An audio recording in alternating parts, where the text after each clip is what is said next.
कैसे हैं आप सब। उम्मीद करती हूँ आप सब बहुत अच्छे होंगे। पिछले वीडियो में मैं number of A union B का प्रूफ बता चुकी हूँ और पिछले वीडियो में मैंने ये भी बताया था कि मैं नेक्स्ट वीडियो में number of A union B union C का प्रूफ बताऊँगी। तो चलिए बताते हैं। Number of A union B union C equal to number of A plus number of B plus number of C minus number of A intersection B minus number of B intersection C minus number of A intersection C plus number of A intersection B intersection C. यानी कि ए b और सी अगर कोई 3 sets हैं तो उन तीनों के यूनियन में कितने नंबर ऑफ एलिमेंट्स आएंगे और उसे हम इस फार्मूला से फाइंड कर लेंगे। आपके जो क्वेश्चन जो दिए हुए होते हैं उसमें से सभी टर्म नहीं दिए हुए होते हैं, बाकी के टर्म्स दिए होते हैं। कुछ ऐसे टर्म होते हैं जो कि फाइंड करने होते हैं, तो वहाँ पे हम इन फार्मूला का यूज करेंगे जब 3 सेट्स रहेंगे। तो आइए इसका हम प्रूफ देखते हैं। Number of A union B union C को जो है हम इस तरह से लिख लिए, हम बी यूनियन सी को हम एक अलग ब्रैकेट में लिख दिए। ऐसा इसलिए क्योंकि हम बी यूनियन सी को हम एक अलग सेट मान रहे हैं और यहाँ पे हम वही कॉन्सेप्ट अप्लाई करेंगे जो कि हम पिछले वीडियो में सीखे हैं। Number of A union B equal to number of A plus number of B minus number of A intersection B. अगर सपोज बी यूनियन सी कोई हमारा को हम नाम डी दे देते हैं तो number of A union D और फिर हमारा जो है ए फार्मूला अप्लाई हो जाता। तो वही काम हम कर रहे हैं, बस इसे एक बार केयरफुली देखना है, बहुत ईजी है। तो number of A union B union C number of A plus number of B union C minus number of A intersection B union C, क्योंकि हम number of A union B का formula पढ़ चुके हैं।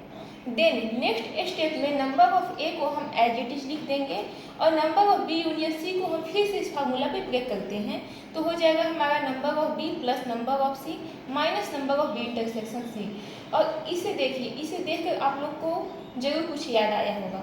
ए है हमारा De Morgan's formula. De Morgan's formula क्या होता है? A intersection B union C equal to A intersection B union A intersection C. तो हम एन को बाहर रहने दिए और इसे हम डे मोर्गन्स फार्मूला पे ब्रेक कर दिए। इसे फार्मूला पे ब्रेक करने के बाद हम क्या करते हैं, number of A plus number of B plus number of C minus number of B intersection C as it is लिख देंगे। और इस टर्म को हम क्या करते हैं, इस टर्म पे हम फिर से यही कॉन्सेप्ट अप्लाई कर देते हैं, हमारा ए वाला number of A union B वाला। मान लीजिए हमारा ए यूनियन बी हमारा एक सेट ई है और ए इंटरसेक्शन बी हमारा अगर कोई सेट ई से हम मान लेते हैं, लेट कर लेते हैं एंड फिर से लेट करते हैं ए इंटरसेक्शन सी कोई सेट अगर हमारा डी है एफ है, तो ई यूनियन एफ क्या हो जाता है, number of E plus number of F minus number of E intersection F हो जाता। तो यहाँ पे हमारा ब्रेक हो गया है number of A intersection B plus number of A intersection C minus number of A intersection B intersection A intersection C. अब यहाँ तक जो है हम यहाँ तक एज इट इज उतार लेंगे, यहाँ तक हम एज इट इज उतारेंगे नेक्स्ट स्टेप में। और इसे देखिए number of A intersection B intersection A intersection c, जब हम कॉमन लेते हैं तो कॉमन जब हम लेते हैं तो हम कॉमन क्या लेते हैं, जो सभी में कॉमन हो। तो ए जो हमारा A intersection B intersection A intersection C को हम यहाँ पे लिख सकते हैं A intersection B intersection C. अब हमारा क्या हो गया, देखेंगे तो हमारा इस फॉर्म में आ गया। बस अब हम इसे अरेंज कर देंगे। तो number of A union B union C equal to हो गया number of A plus number of B plus number of C minus number of A intersection B, यहाँ से लिख दिए, minus number of B intersection C, यहाँ से लिख दिए, minus number of A intersection C जो हम यहाँ से लिख दिए और plus A intersection B intersection C हम लिख दिए। ए तो हो गया प्रूफ हमारा पिछले फार्मूला का यूज करके। अब हम ए जो प्रूफ करेंगे, ए हमारा वेन डायग्राम से है और ए भी कॉन्सेप्ट जो है यहाँ तक सेम एज इट इज वही वाला है जो कि हम number of A union B को प्रूफ करने में लगाए थे। हमारा सेट है, 3 सेट्स है मेरे पास ए बी और c. Set a containing 4 elements, set a जो है 4 एलिमेंट्स को कॉन्टेंस करता है, a d f and g को। Set b containing 4 element d b g and e and set C containing 4 elements F, G, E and C. Now number of A equal to number of A में set A में वो सभी elements है उनका सम। तो हमारा क्या हो जाएगा, A plus D plus F plus G इसे हम इक्वेशन 1 कंसिडर कर लिए। Number of B equal to set B में जितने एलिमेंट्स हैं उनका sum, B plus D plus E plus G, equation 2। And number of C equal to set C में जितने एलिमेंट्स हैं उन सभी का सम, इसे हम इक्वेशन 3 कंसिडर कर लिए। अब हम क्या करेंगे, अब हम जो है तीनों का सम कर देंगे, तीनों इक्वेशन का सम कर देंगे।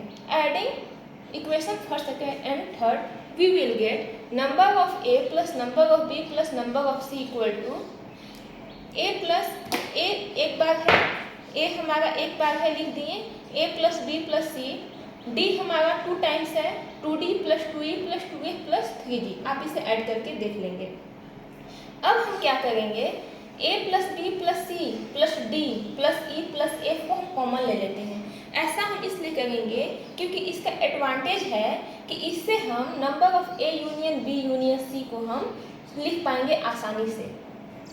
क्योंकि अगर हम A union B union C तीनों का यूनियन लेंगे तो हम तीनों एलिमेंट्स को सेट में लिख देंगे, और जब हम उनको number of A union B union C लिखेंगे तो हम उन सभी सेट्स का सम को लिखते हैं। तो हम इसे इस तरह से लिख लिए, ए से लेके जी तक का सम हम ले लिए। उसके बाद क्या बचा, एक डी बचा, एक ई बचा, एक एफ बचा और 2 जी बचा।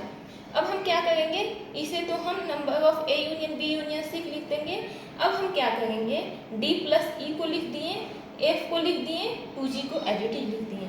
अब हम क्या करेंगे, यहाँ से देखिए, यहाँ से एडिटिव उतर गया, हम यहाँ पे डी और जी को एक साथ लिखते हैं, ई और प्लस जी को एक साथ लिखते हैं, और यहाँ पे हम एक प्लस जी को लिखते हैं और एक जी को सब्ट्रैक्ट करते हैं। ऐसा इसलिए, इसका एडवांटेज ये है कि d प्लस जी से हम a और b का intersection, number of intersection b दिखा पाएंगे। उसके बाद e प्लस जी से हम number of b intersection c दिखा पाएंगे, और a प्लस जी से हम नंबर ऑफ हम a इंटरसेक्शन c दिखा पाएंगे, और a जो हमारा g है ये तीनों को इंटरसेक्शन को दिखाएगा।